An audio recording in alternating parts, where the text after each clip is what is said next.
Welcome to Hope Blooms, a podcast from the Early Pregnancy Loss Association. At EPLA, we seek to support women and families suffering early pregnancy loss by providing resources, education, and community. It is our vision that no one suffers miscarriage alone. Welcome back to Hope Blooms. I'm Emily Carrington, EPLA's Executive Director, and with me today I have Holly Russell, who has worked as a librarian and museum curator across Texas. Thanks for joining us, Holly.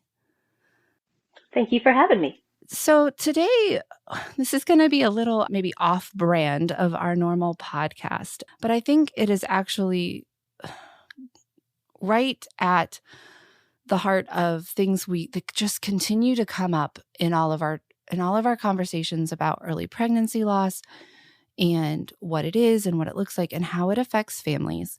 I think one of the recurring things we talk about is grief and grief practices and the lack of those practices for families experiencing miscarriage. Often you don't get to bury a body. Often you don't even get to hold the body or have a funeral. And with Halloween and All Saints Day and All Souls Day this season, I've been thinking a lot about how we grieve our dead in the actual ways. So I was excited to bring Holly in. This had me thinking about some of my own work in a past life when Holly and I worked together in Texas, and thinking about when we were working at Historic Waco Foundation, which is a museum, and some of the things we did looking at material culture and grief practices. And I think it's going to be good and time for us to talk about let's talk about grief practices in general and historically, what we as humans and Americans have been doing. And so some of this is going to be, it'll absolutely apply, I think, to early pregnancy loss here. But I don't want to focus just on that. I want to focus this episode on what we do and how we grieve. Maybe I want to start, Holly, with talking about, because I know we did a lot of this and we can go beyond this, but I think one of the more interesting pictures of grief in American society are the Victorians. They're just so delightfully dramatic and ritualistic. Just sort of a quick history lesson on those grief rituals of how the Victorians mourned their dead. I'll give you some free for all to talk about that for a bit. Okay. To get to the Victorian period, though, you really have to look back even before to, let's just say, colonial. And the practice of burying the dead was not only hygienic, but it was a way to honor those that had just passed, as well as to allow yourself time to mourn a loss. Because remember, a lot of people don't realize the word casket refers to a box that held something precious. So it like a jewelry box, for all intents and purposes, is a type of casket. So we are putting our precious loved ones in this casket and sending them on to a new life, depending on what your beliefs are of the afterlife. And then even adorning headstones with imagery that depicts lambs or even the skull and crossbones was not meant to be a scary imagery. It was the recognition of our physical bodies returning to dust and souls moving on. Well, and to stop you there with colonial times, because as I was saying the words, I thought, I want to talk about them too. There was, so great. You read my mind, especially like early, Puritans and through, like, we really take for granted that most of our family members and children will live. Mm-hmm. Right. And you look at how aware, unfortunately, many of those early settlers were of death, right? There's just so burying children, burying husbands. There's a awareness, I think, and is it just awareness or maybe also a deep connection with death, Yes, like you said. it was kind of viewed as a natural part of the life cycle. Not like today, and I guess thanks to the Victorian period, but not necessarily the Victorians themselves, we've really made death sterile Mm-hmm. and almost taboo. Distant, cleaned up. Yeah. Yes, yes. Whereas when you're living in a time where a simple cold could take anyone's life, childbirth or just general accidents could take a life at any time, people expected short lifespans. Mm-hmm. So they used this process of mourning and burying the dead as a way to give closure to themselves and to express their emotions. Now we fast forward to the 1800s, and this is the mentality. The Civil War breaks out, and we have massive dead, and the families are unable to celebrate their loved ones' lives that is now ended. And doctors are learning and perfecting embalming so that these bodies can be returned home. Probably the most famous one is President Lincoln, when his body needed to be preserved to do that train tour before they interred him. But those families that could afford to have their loved ones returned to them would somehow, I'm not clear about the logistics, but pay to have those bodies embalmed and returned. And then they could go through their general mourning processes. But we also see within the religious side of things this belief in spiritualism.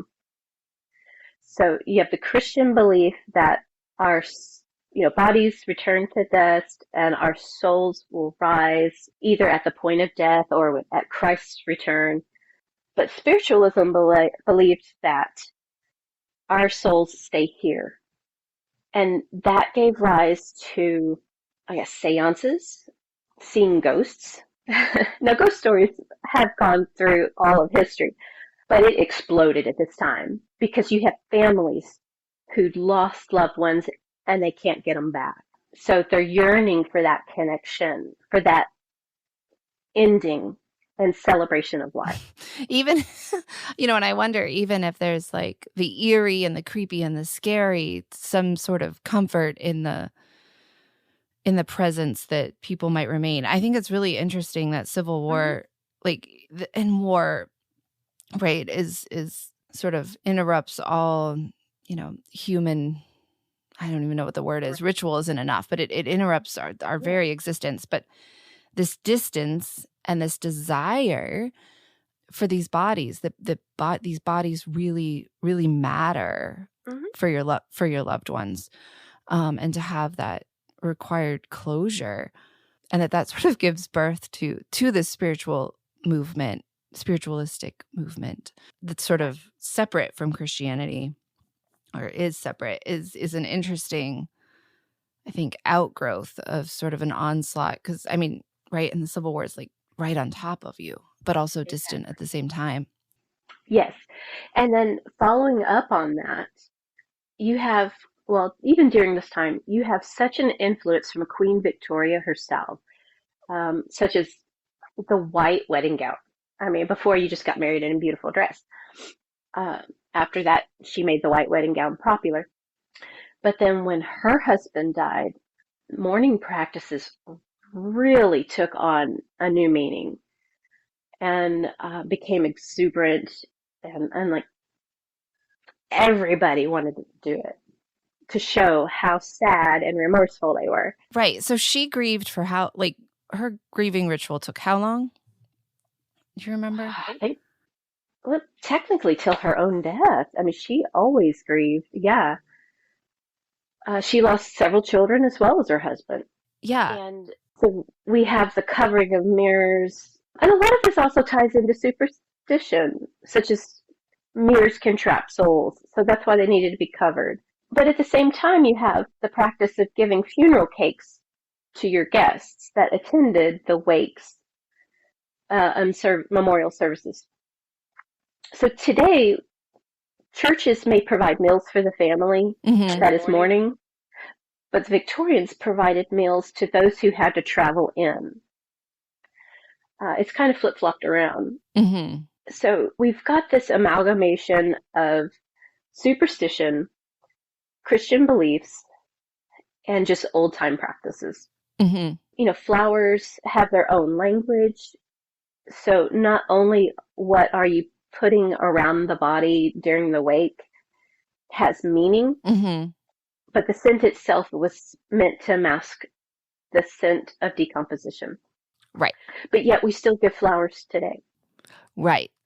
Well, there's just so much symbolism. You say covering the mirrors, that would have been done in black.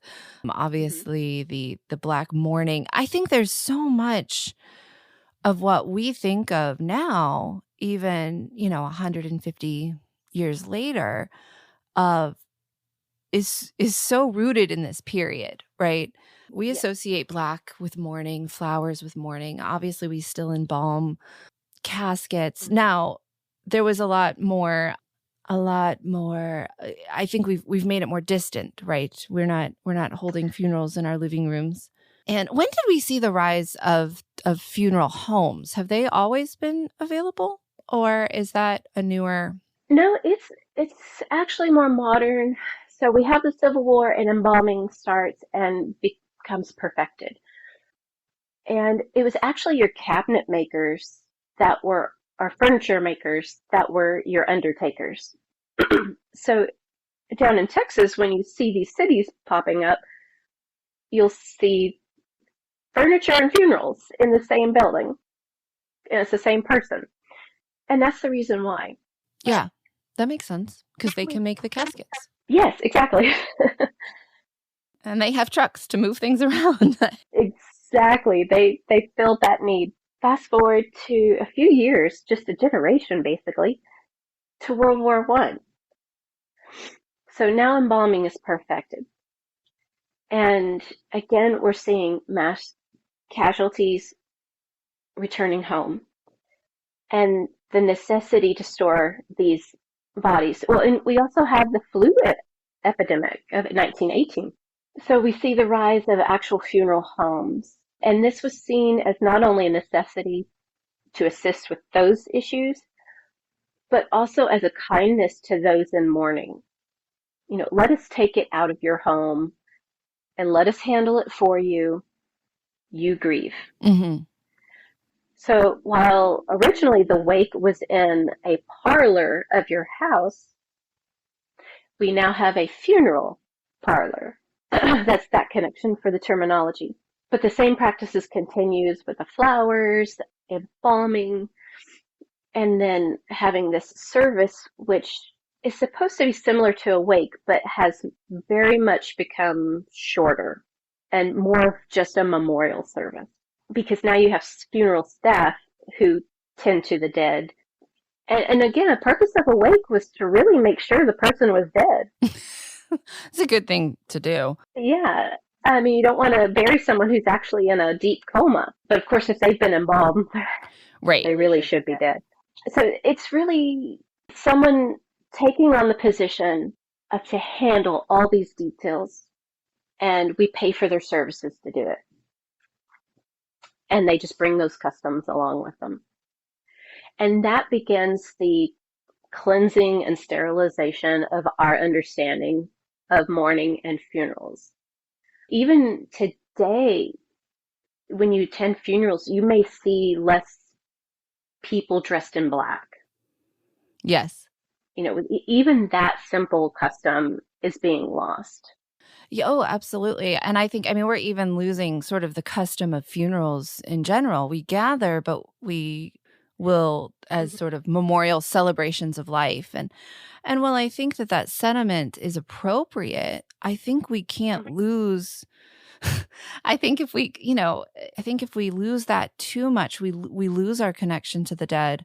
If there's no body present and no real mourning, I'm not sure we're healthier for that at all. And we've talked about this before on this podcast that, from the direction of early pregnancy loss, the sort of the quick history is like, it's pregnancies have been lost forever and babies have been lost forever. And I think there's really interesting, symbolism and recognition of the dead and babies. If you walk New England cemeteries are just so interesting, right? To walk and see these children and these really young babies lost. But sort of scientifically, early pregnancy loss, a pregnancy loss in the first trimester, we have more awareness of it now, right? We can take pregnancy tests at 4 weeks pregnant. We can have ultrasounds at unbelievably early, in pregnancy tests, they advertise now, 6 days before your miscarried, you're barely pregnant. And you think even my own grandmother didn't know until she, I think, was like 3 months pregnant with my mom. So there's just so much we can see from pregnancy tests and ultrasounds, and I think an awareness. And I think that it's been, so we've said before, like we want at least the amount of dignity for our miscarried babies that our grandmothers get. But what we keep running into is this tension of we're not sure our grandmothers get enough dignity. And how do we understand mourning and funeral, and not to get sort of too into like history nerd. I don't necessarily know. I think we have a tendency to that our memories are only a few generations long. So most of the American memory sort of like hinges on this Victorian period. We sort of understand everything kind of through that. You could argue with me. Of course, we teach a lot of, colonial and patriotism and Puritan, but I think like when we think about old things, we tend to think about Victorian things. I think at least those of us in the middle of the country, Right. I'm in Michigan, you're in Texas. Michigan's a little older than Texas in terms of settlers that way, but like we don't really have buildings much older than the Victorian period, right? Exactly. And I know you don't either, hardly at all, right? That's when our history begins. My house is old. It's 111, but that's still 20th century. So, it's not that old. I don't want to, I'm sort of musing on here. I don't want to think that culturally that like the most symbolism or the most expressive form of grief is the perfect one. Because sort of what you said, there was sort of reasons we moved. There's always reasons we do and don't do things. There were reasons we probably moved away from the Victorian expression. And I don't at all want to say that it's perfect, but it's definitely robust, I think, which is why, and I think it's worth starting there in this conversation. Like it's this robust and connected to both sort of the spiritual and the body. It's not just sort of one experience, right? It's taking that emotional, spiritual, and full-bodied experience, which seems appropriate, I think, to me. That's representative, I think, of the Victorians. They have a reputation for being buttoned up, but I think they're pretty expressive, and I think they're a dramatic bunch. I like them. Definitely. And I think today we could actually learn from that, because we're seeing a push right now, especially with my work in local government. We have our police officers and our firefighters and our first responders, and they're out there dealing with a lot of trauma and death, and their mental health is suffering. So we have this push in the workforce, I mean, all workforces, and even universities and just across the board, to focus on mental wellness. Now, because when you lose someone so dear and special to you, that is a deep emotional, psychological wound for you. And it may not be as deep for someone near to you, but you need to focus, and this is my opinion here, focus on your own wound and helping that heal. And if you need to look back at the Victorians and how they mourned and how dramatic and outspoken it was, go for it, because your mourning is your own way of healing.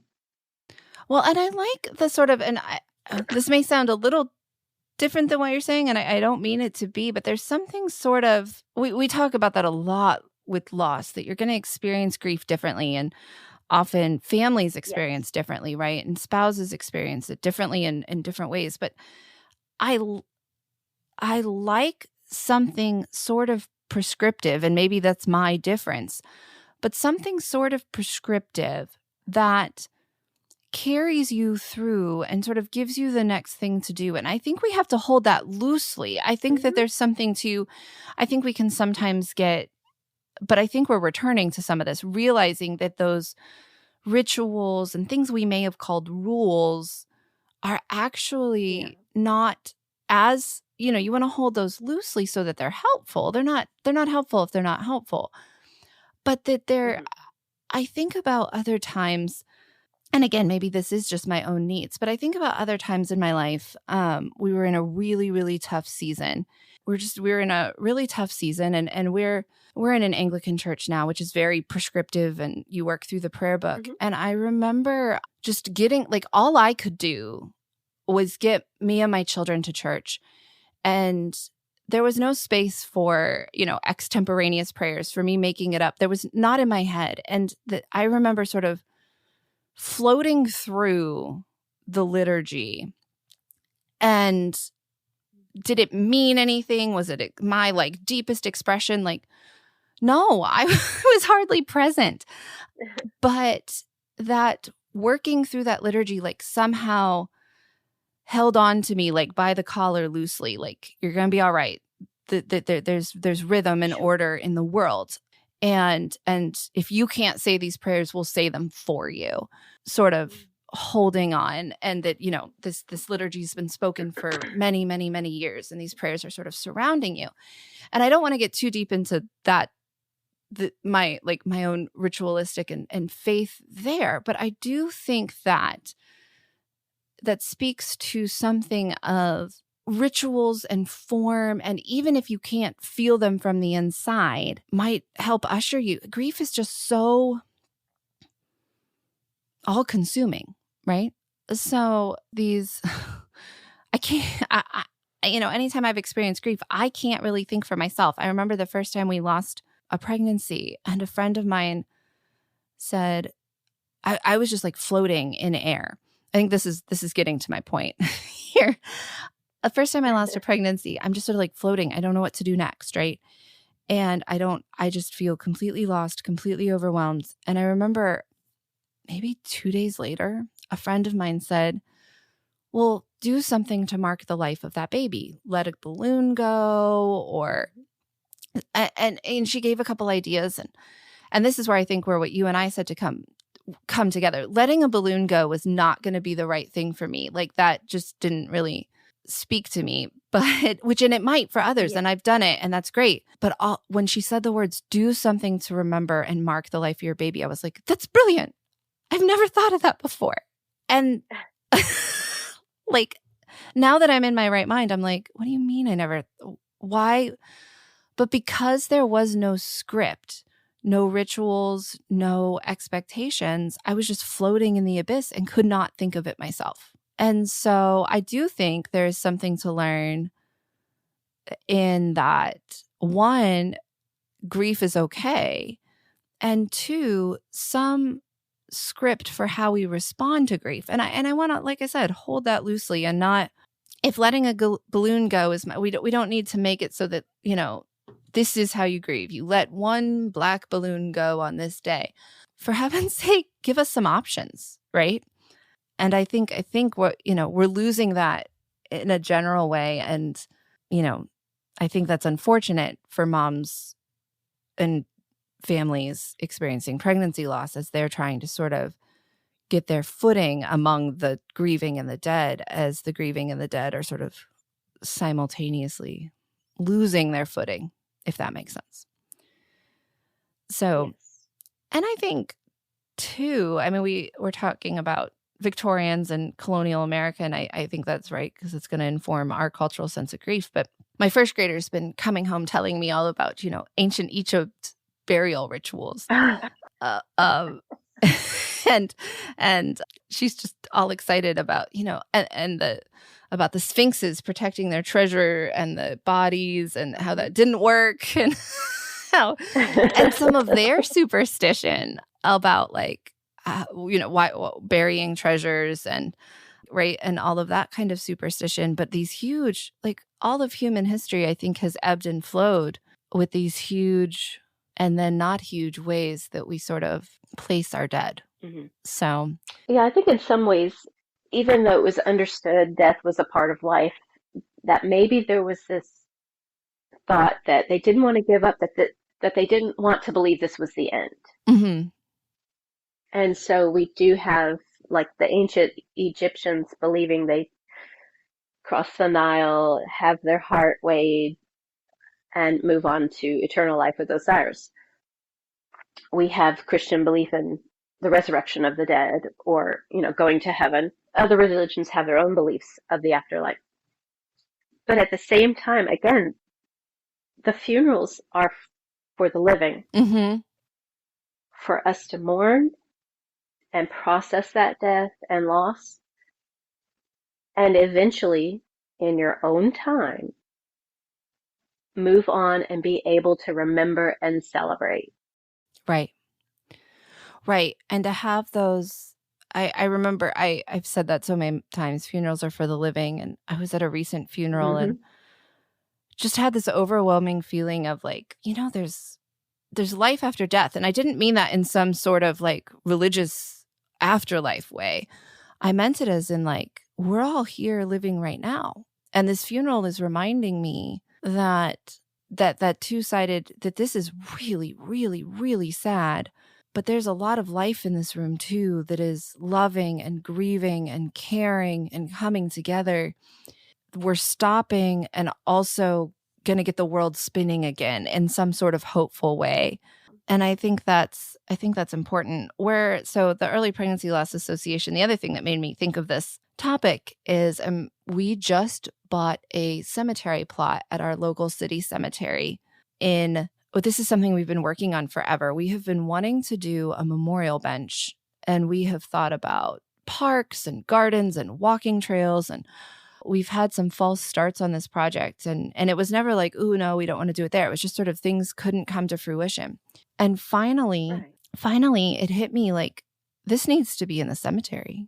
We need to buy a plot, and we need to put a memorial bench there that's like a cemetery. We're going to buy a monument bench that you would buy for a loved one, but the inscription on it will be something about for them, babies lost to early pregnancy loss who were not able to be buried. So we will not be burying any bodies in the plot, but we will have space for parents and people to go and place their grief and work through that. And, something that's been important to us is this permission to grieve. And I think tying together what we've been talking about and the overall, theme of this podcast is that everyone deserves that permission to grieve. Mm-hmm. And in all sorts of it, whether it be a miscarried baby, a child, a grandma, any sort of loved one. I think unfortunately we're losing that permission. And I think what I really like about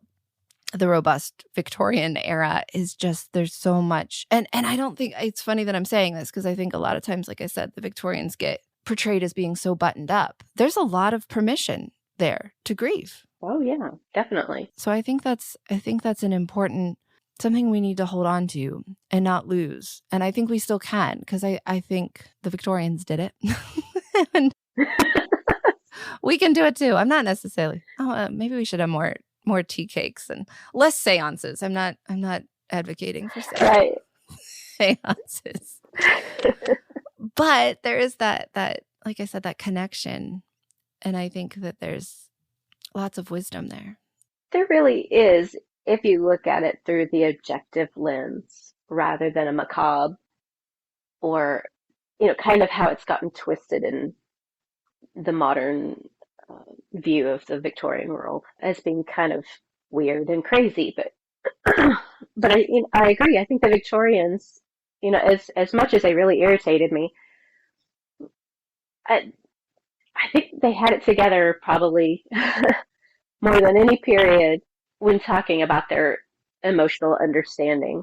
Yeah, I think that's interesting and probably right. Or yeah, and I love this outward. I don't know. I think I could see us sort of responding and moving back. I don't know that we can be sort of Gnostic, as in like separating our bodies and death for so long, or at least I hope not. Mm-hmm. I think we can.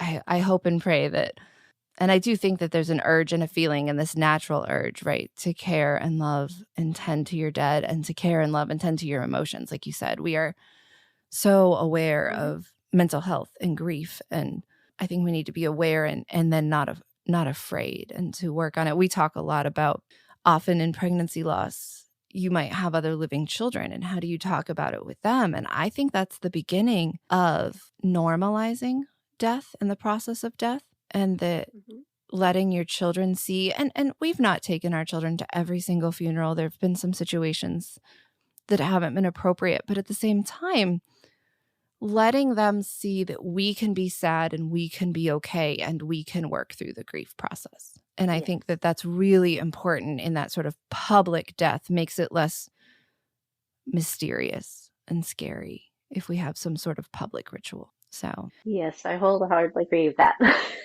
yeah, I was gonna say I'm sure we could talk a long time about that, but I think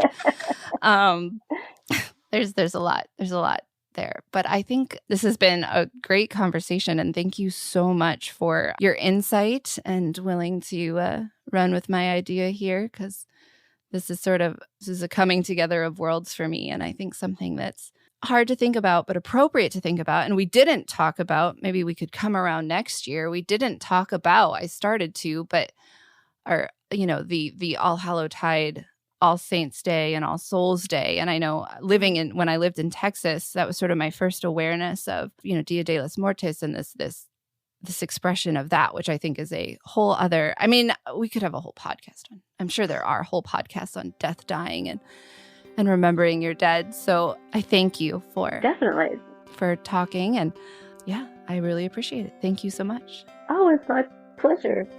Thank you for listening to Hope Blooms, a podcast from the Early Pregnancy Loss Association. To learn more about how we and you can support women suffering early pregnancy loss, visit our website at miscarriagecare.com or find us on Facebook, Instagram, and Twitter. Thank you for listening.